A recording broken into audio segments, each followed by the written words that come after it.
presento, soy Emi Andrada y estoy aquí con mi compañera Sofi. Hoy nos encontramos en la empresa Alerta 24/7 con el paramédico Dieguito Guamán. Dieguito, bienvenido, siéntase cómodo en este espacio, en este pequeño conversatorio.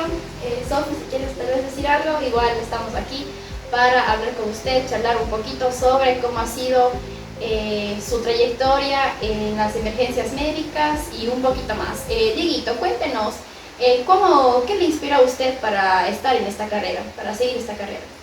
Perfecto, Amy, muchísimas gracias por la invitación. Agradezco pues la invitación de su parte, a usted también, compañera. Pues en realidad mucho gusto de tenerles por acá en la casa Alerta 24/7.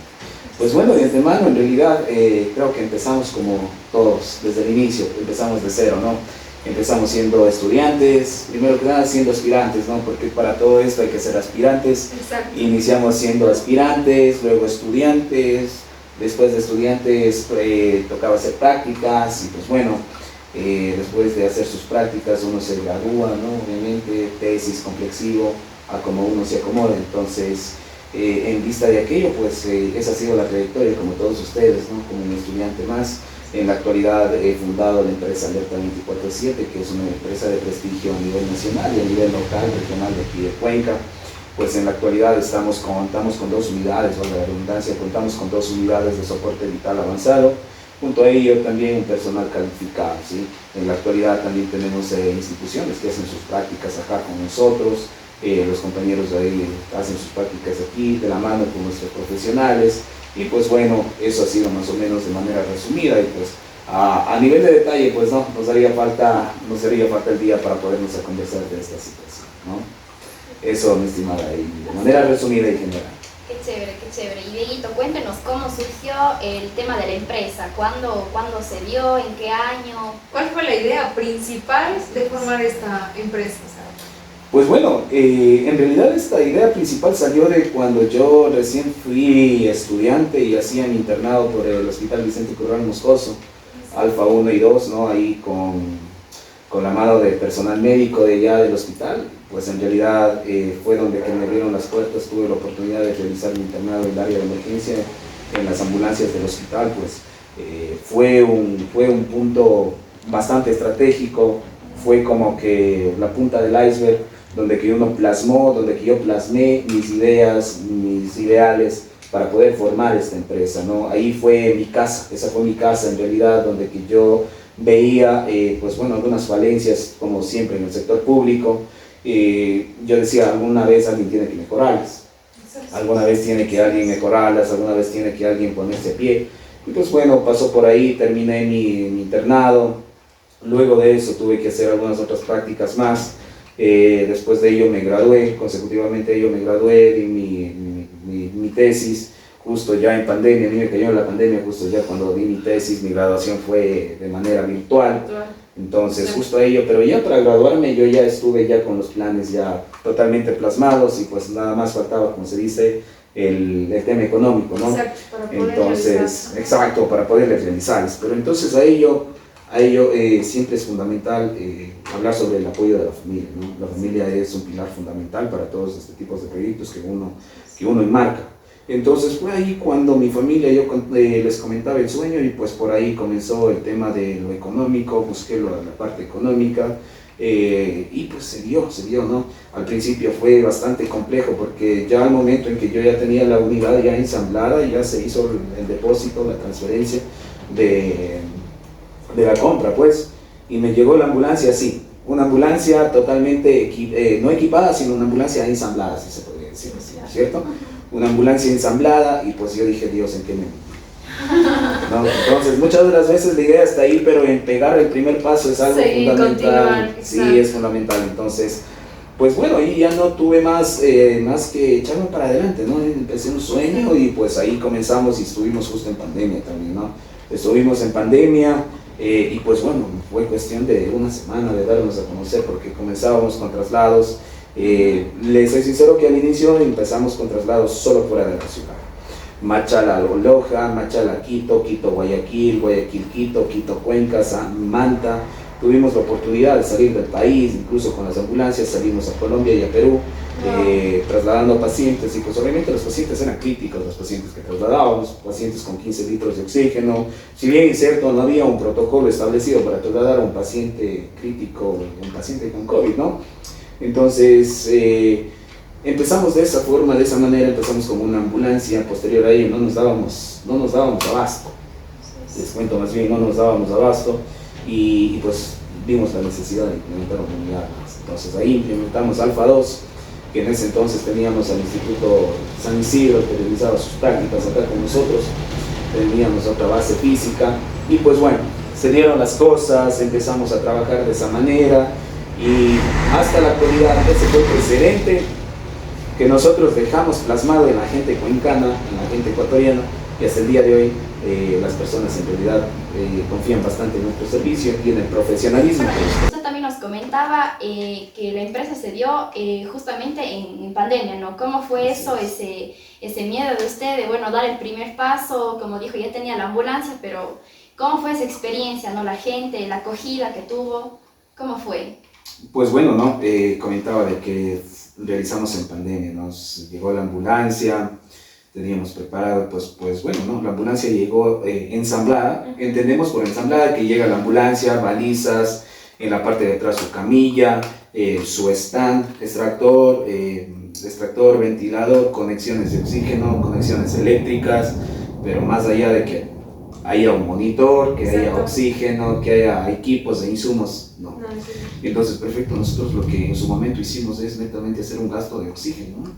3, 4 tanques de oxígeno de 6 metros cúbicos y uno de 8 metros cúbicos. Adicional también el tanque pequeño, el portátil, que más o menos obviamente sí fue una suma fuerte de dinero en ese entonces el adquirir el tema del oxígeno. Y les comento que en este caso también fue complejo, porque si bien es cierto, todo el mundo requería oxígeno, entonces las fábricas, las expendedoras de oxígeno, pues en realidad limitaban. Entonces, en base a ello nosotros empezamos de esa manera con lo básico, ¿no?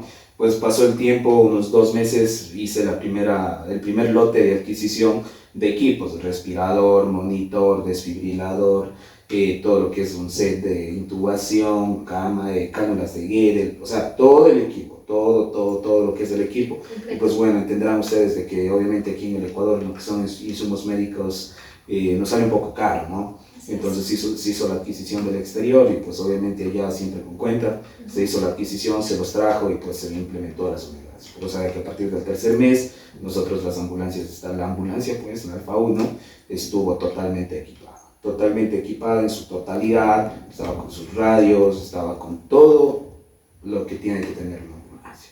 Teníamos sus camillas retráctil, teníamos también el respirador, y pues bueno, todo lo que tiene que ver con concierne con la ambulancia. Siempre estar preparados para cualquier emergencia que se presente, sea de la forma de la forma correcta en la que uno puede actuar, siempre y cuando brindando la mejor atención, más que nada. Así es, y más que todo la atención de calidad. Exacto. O sea, aquí hay que saber diferenciar entre una atención por obligación y una atención de calidad. Y ahí es en algo que nosotros siempre nos basamos, y el personal de aquí de esta empresa siempre se basa en la empatía. La empatía con el paciente, porque alguna vez nosotros también vamos a ser pacientes o alguna vez fuimos pacientes, y la atención muchas de las veces no ha sido la mejor. Entonces, en base a ello, nosotros aquí, a pie de cañón, como se diría, si vale el término, practicamos bastante lo que es la empatía con el paciente. La empatía, y pues en realidad eso difiere bastante de muchas empresas. No es que lo diga yo, tal vez suene egocentrismo esa situación, no, pero en realidad esto más bien nos lo dicen los mismos pacientes y las personas atendidas. Claro, porque a la final ellos son quienes califican la atención en uno, como usted dice, la empatía y todos los valores que uno debe verse reflejado ante una situación de emergencia. Y igual las personas, no solo las personas afectadas, víctimas, sino familiares que estén alrededor de una situación. Efectivamente, claro, el tema de los familiares siempre es bien delicado este punto, ¿no? Porque manejarse con respeto, con cautela, muchas de las veces nosotros podemos estar manejándonos con ese respeto, con la cautela, pero también tenemos diferentes tipos de público, diferentes tipos de pacientes a los que nosotros tenemos que atender. No puedo No va a ser lo mismo atender una emergencia de un accidente de tránsito a una emergencia que alguien se cayó del tercer piso, o a su vez a una emergencia que alguien se atragantó, o a su vez a alguien que está sufriendo un paro cardíaco. Tenemos que estar preparados netamente para todo ese ámbito, ¿no? Y para ello viene la formación. La formación en las aulas de clases, pues en mi tiempo era bastante estricto, este tema del saber abarcar todo lo que es estas emergencias, porque recordemos que un paramédico es multifacético. Un paramédico es multifacético, un paramédico muchas veces dicen encaja en todo, sí, pero la formación, todo parte desde la formación. La formación y el empuje que le pegue uno como estudiante, sí, el conocimiento y la experiencia. En mi caso, en realidad la experiencia marcó bastante la diferencia en el sector público, porque no es lo mismo, un ejemplo, hacer sus prácticas en el sector público que en el área privada. Entonces en el sector público usted es vulnerable y también conoce bastante de cerca toda la realidad que se maneja en la sociedad. Entonces, de esa manera, y vuelvo al inicio, ¿no? Y vuelvo al inicio y digo que nosotros aquí rezamos bastante con el tema del respeto y la empatía con los pacientes atendidos. No, como decía usted, no es el tema de que uno lo diga, ¿no? Al final del día siempre los pacientes atendidos o los familiares de los pacientes van a ser quien siempre califiquen el servicio de nosotros. Así es. Y yo pienso que incluso esto lo veía en el sector público, porque decían, no, o sea, llamamos al ECU 911 o a tal, llamamos a los bomberos y toda la cosa, pero por desconocimiento de las personas, ¿no? Porque hoy en día existe el sistema integrado ECU 911, donde que usted llama al ECU 911 y pues están todas las entidades de control, se podría decir. Ahora el punto es de que, por ejemplo, usted llega, me invento, de aquí, del valle para atrás, por Santana, por alguna parte de ahí, usted dice, va a atenderle al paciente, pero dice, oiga, ¿sabe qué? Yo llamé a los bomberos hace 2 horas y no llegaron, y nos reciben un poco alterados. Entonces uno como paramédico siempre hay que estar preparado para ese tipo de ambiente y primero que todo tranquilizar las cosas. Obviamente que nos enseñan si la escena no es segura, pues nosotros no podemos ingresar, pero para ello tenemos también que ver el estado del paciente, ¿no? Si mi paciente se me está muriendo y el área no es segura, hablemos en un ámbito de conflicto, si el familiar no quiere que yo le atienda o si los familiares quieren que a lo mejor no ingrese, pues obviamente mi deber como paramédico va a ser indicarle a mi paciente o al familiar del paciente que la vida corre riesgo, la vida del paciente, si no me lo voy a atender. Entonces, para ello, involucra bastantes cosas, ¿no? Involucra bastantes cosas en el sentido de que uno tiene que estar preparado para todo ese tipo de ambientes. Tal vez usted como personal prehospitalario y como el equipo que usted se basa, se conforma en Alerta 24/7, tal vez ha tenido alguna experiencia en el ámbito de decir algo psicológico que tal vez pueda haber marcado, tal vez en su equipo o usted mismo lo pudo haber tenido. Yo pienso que sí, o sea, en mi parte lo podría decir que sí, porque muchas de las veces entendemos de que uno cuando pasa de ser del camino del estudiante a practicante, que lo llaman, o hacer sus prácticas, difiere bastante en el ámbito de clases, al campo laboral, se podría decir. En la acción, efectivamente, porque si bien es cierto, yo estoy en un aula de clases, me proyectan ciertas imágenes que en su momento son fuertes, pero yo qué digo, o sea estoy preparándome para ello, es una imagen y listo. Pero no veo más allá de lo que engloba esa imagen. Entonces, en lo personal, yo sí he pasado ese tipo de cosas, ¿no? Y justamente esto me pasó en el sector público, justamente cuando estuve haciendo mis prácticas. Fue un tema de Sayausí, me recuerdo que fue por allá por Sayausí, por un tema de una menor de 7 años que no lo pudimos llegar a tiempo y que pues bueno, ella falleció y pues a uno en la ambulancia en ese momento, en ese entorno, en ese estrés de trabajo, pues los gritos, aparte de eso los gritos de los familiares, los gritos entre el área médica, el mismo estrés, el mismo campo de estrés, pues a uno le sobresatura. Entonces ahí es donde que uno se vuelve, o sea, le vienen tantos pensamientos a la cabeza, muchas de las veces colapsa. Y siempre como paramédico, como profesional, nadie va a decir yo nunca colapsé alguna vez en mi vida en mis prácticas. Nadie. Y si es que dice eso, pues fracasó o todavía no le toca. Entonces en mi parte sí me tocó vivir algo fuerte, algo tedioso, algo duro, que sí marcó, ¿no? Sí marcó el antes y el después de un tema profesional. Y bueno, ¿y cómo superó esta etapa? ¿Cómo superó esa parte psicológica? ¿Cuál fue su ayuda? Tal vez, ¿cuál fue su red de apoyo? ¿Su familia? ¿Un profesional? ¿Cómo superó esta situación?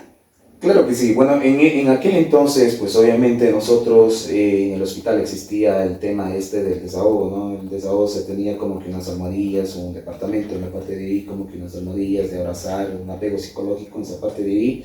Ayudó. No es un tema de que ayude al 100%, porque al final del día el desahogo va a depender de uno, de cómo lo tome, o si es que uno se reprime al 100% en caso de esos, o como que decir, o sea, tengo que superarlo porque no sé más luego mañana qué paciente me vaya a tocar. Y cuando me toque un paciente de esos, ya voy a saber más o menos, por lo menos, en la parte psicológica, como dicen ustedes, aparte de la preparación académica, ya voy a estar preparado. Entonces ya voy a estar preparado y pues claro, la familia juega un rol fundamental en esta parte. ¿Por qué? Porque yo recuerdo que llegaba a mi casa tipo 8, 9, 10 de la noche y decía, o sea, me pasó esto y pues bueno, es complicado, ¿no? Porque uno tal vez está preparado o a uno lo preparan para eso, pero en la casa es como que llegar y decir eso, claro, el apoyo de mamá, el apoyo de papá, de hermanos va a estar ahí, pero es como que... No querer involucrar. Exacto, no quererles involucrarles, porque al final del día si yo involucro a la familia es como que... Genero preocupación, iba a decir. Exacto, o sea, es como que genero pena, les genero pena también. Entonces, uno va tratando de discernir todas esas cosas y viene también la madurez emocional que uno tenga y el profesionalismo con el que uno se va a ir. Entonces, eso fue algo que marcó mi antes y después de alguna emergencia fuerte. Y pues claro, hoy en día no voy a decirte que no, hemos tenido emergencias bastante fuertes, delicadas, donde que ha habido accidentes de tránsito, muchas de las veces pacientes víctimas, pues, que se podría decir en accidentes de tránsito. Entonces, en esa parte, pues en realidad, ya uno no lo toma con ese impacto tan fuerte como dices. Efectivamente. Otra cuestión, bueno, aquí como empresa no tiene más colaboradores, no más compañeros que trabajan. ¿Tienen tal vez algún protocolo para estas situaciones que se aplican a todo el personal que trabaja dentro de la empresa? ¿O cómo hacen? Por ejemplo, digamos, salen a una emergencia, después de la emergencia conversan, tienen alguna charla cada cierto tiempo. ¿Cómo es eso para cuidar la salud mental del personal de la empresa?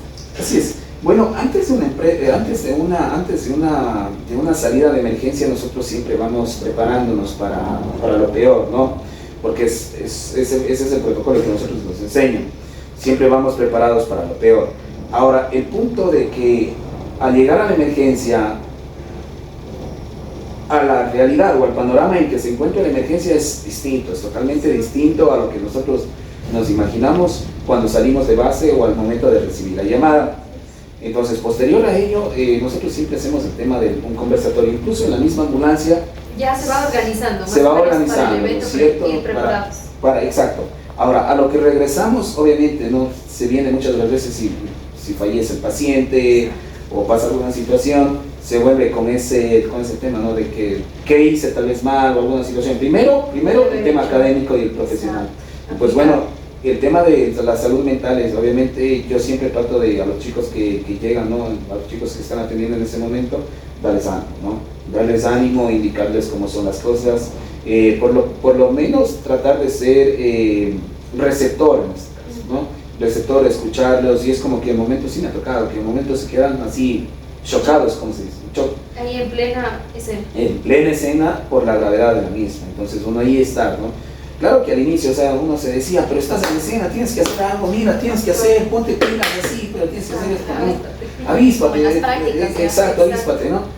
Pero muchas de las veces cuando estamos haciendo eso, al final del día es algo que repercute porque tenemos que entender cuál fue la visión que tuvo, qué es lo que hizo o qué fue lo que le marcó para decirle, mira, ¿estás bien? ¿Puedes? O mira, ¿sabes qué? Puedes, te sientas en la ambulancia un rato o te sientas acá, respiras, tranquilízate, este es tu trabajo y cuando estés preparado me puedes ayudar.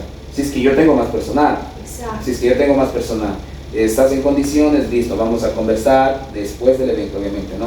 Después del evento vamos a conversar qué es lo que te pasó, que mira, hacer entender que estas cosas son así, esta carrera es así, Se te Porque rodea. muchas de las veces, un ejemplo, qué bonito es tener un parto en ambulancia, ya, qué hermoso y lo he vivido, es algo muy hermoso, ¿no? Es un momento donde que la vida nos enseña. Inexplicable, sí, Sam. inexplicable. Hasta que uno lo viva no lo puede decir. O sea, uno como profesional Exacto, como profesional. es así, wow. Y pues bueno, la emoción de los papás, de los papitos, de la mamá, pues en ese entonces también buena parte del dolor, pues obviamente, ¿no? Y pues a uno como profesional esas cosas le llenan, ¿no? Le llenan, le emocionan, le inspiran a seguir trabajando, entonces a seguir preparándose, a seguir mejorando en algunas cosas. Y pues obviamente como hay ese tipo de cosas, también hay cosas que declinan, ¿no? Que declinan, pero hay que saber llevar en una balanza. Entonces a los chicos muchas de las veces acá con el tema psicológico pues, tenemos compañeros psicólogos. No ha habido todavía un tema, mentiría al yo decir de que se les ha dado una charla motivacional de una capacitación psicológica, más que capacitación, una charla psicológica, algo de eso. Y yo le mentiría en realidad, decir que yo he hecho eso, pero obviamente los compañeros que son psicólogos acá, pues obviamente están en veces tratando como que un poquito de encaminar algunas cosas o ciertas cosas, exacto, netamente centrando, ¿no? Pero de ahí obviamente más el apoyo que tenemos entre los compañeros, ¿sí? Siempre el apoyo entre los compañeros.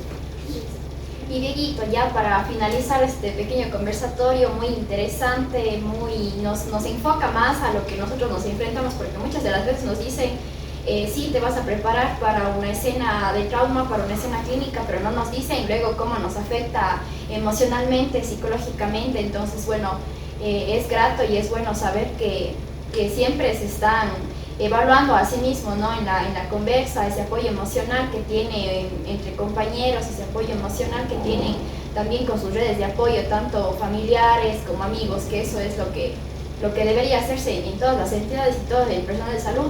Debería tener siempre una red de apoyo fija, una red de apoyo que esté ahí para nosotros todo el tiempo.